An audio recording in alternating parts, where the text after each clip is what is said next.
Um bom dia do professor Rogério para todos os alunos do terceirão do SET Baurélio Mangabeira.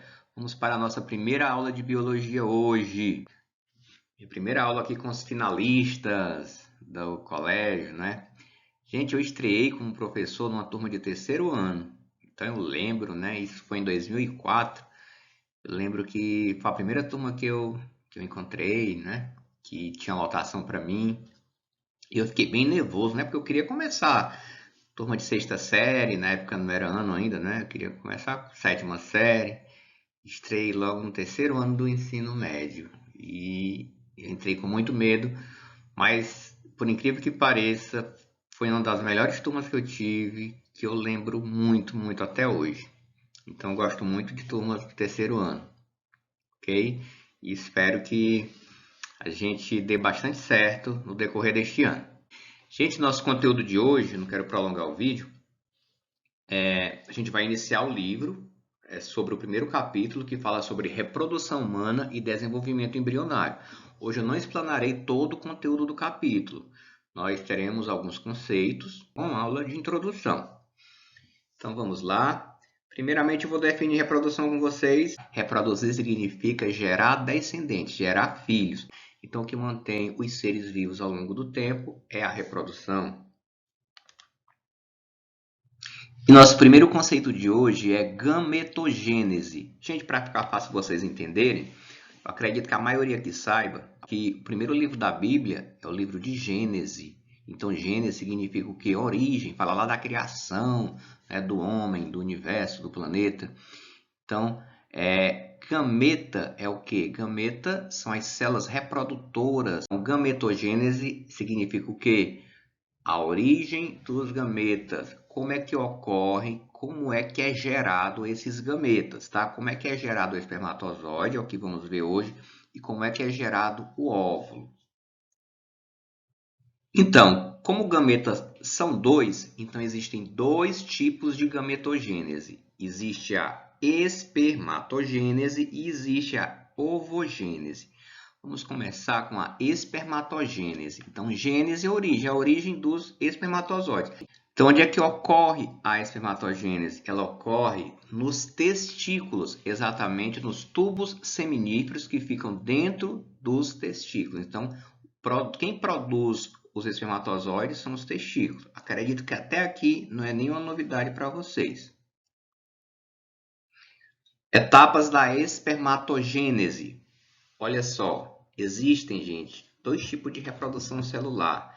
A reprodução por mitose e a reprodução por meiose. Mitose quer dizer o quê?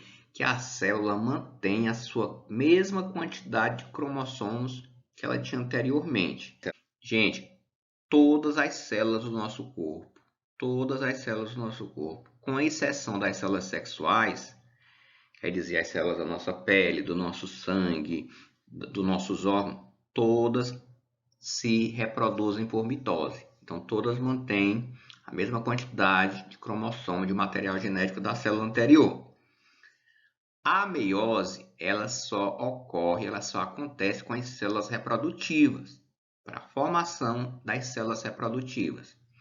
Então, meiose somente na fase de maturação que origina espermátides que se transformarão em espermatozoides. Na infância, os testículos do menino estão inativos, com grande quantidade de células germinativas primordiais, quer dizer, essas células ainda não entraram em meiose. Aos 7 anos de idade, as células germinativas primordiais iniciam a espermatogênese.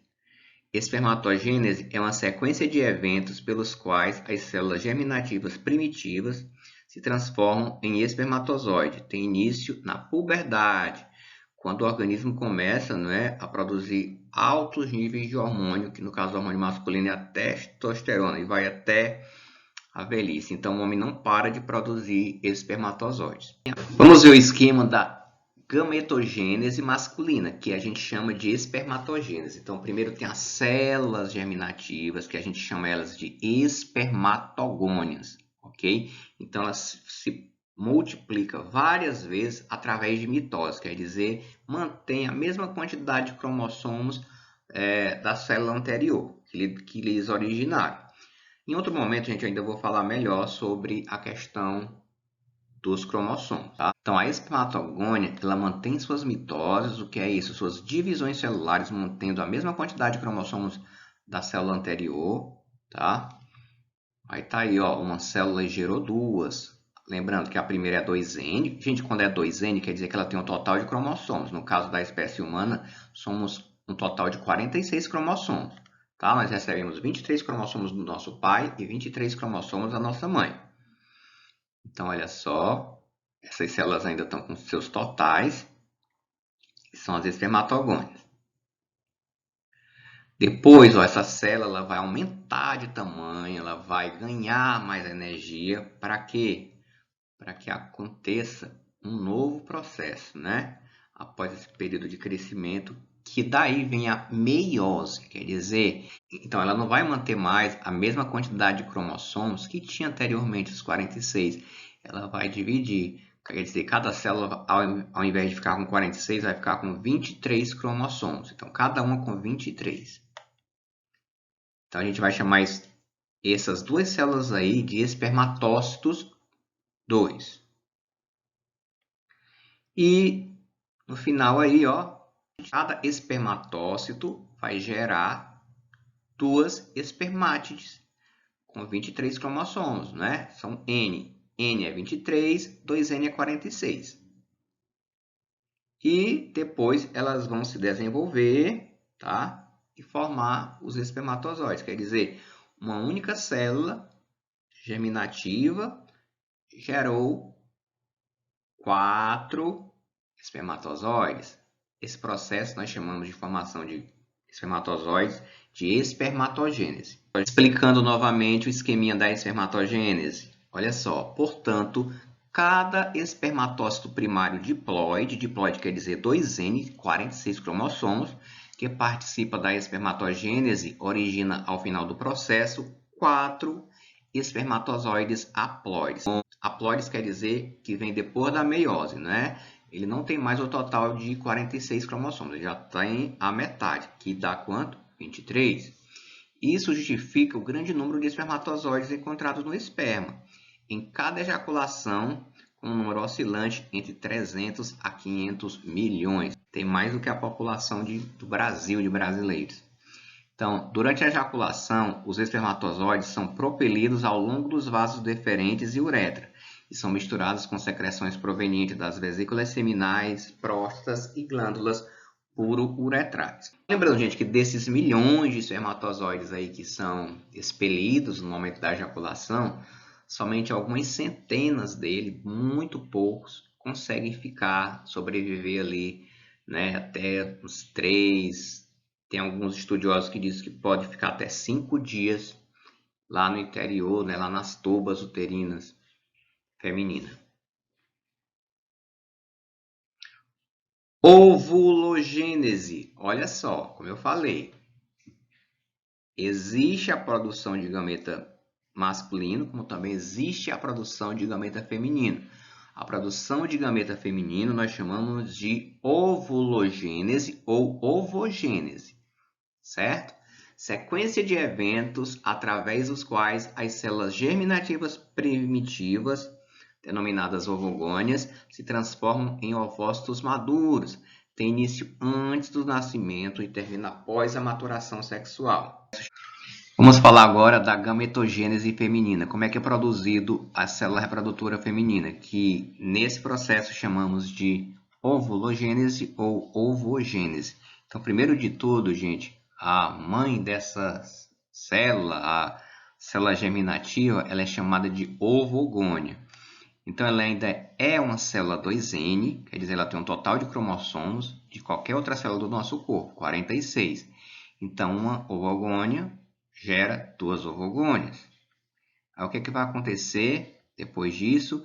Vai haver um crescimento dessas ovogônias. Para que esse crescimento? Para que ela tenha muita energia, para que haja o grande milagre dessa ovulogênese, né? Dessa ovogênese, que é a meiose. Então, ela reduzir seus cromossomos pela metade, tá? Então, ela tem que crescer antes. E no total, gente, olha só, a ovogônia, ela gera um ovócito 2 e 3 glóbulos polares. Gente, aí no slide tem óvulo. Gente, só que na verdade o correto é ovócito 2.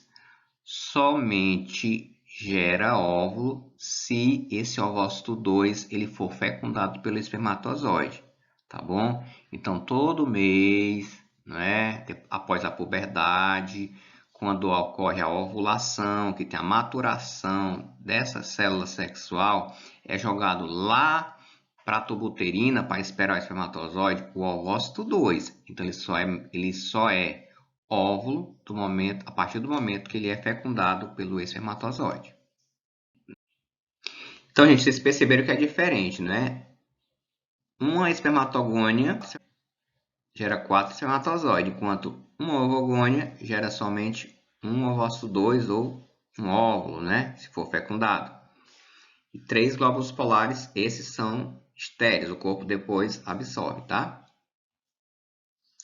Olha só essa figura do slide, gente. Aí está mostrando a fecundação, que é o encontro da célula sexual masculina com a feminina, quando o espermatozoide encontra o óvulo, para que os dois juntos formem uma célula com 46 cromossomos, uma célula como outra, né, do nosso corpo. Então, nós pegamos metade das informações genéticas do pai e metade das informações genéticas da mãe. Então, gente, ninguém foi somente um espermatozoide ou um óvulo. Nós somos fruto dos dois, nem a mais e nem a menos de um ou de outro. Então, não posso dizer que eu já fui um óvulo ou eu já fui um espermatozoide. Não, você foi a fusão de um espermatozoide com um óvulo. Você não é filho só do seu pai, você é filho tanto do seu pai quanto da sua mãe. Então, você foi um ovo ou zigoto. Tá bom? Olha só, mostrando aí o momento da fecundação, o momento em que o espermatozoide, né, está penetrando aí no ovócito 2.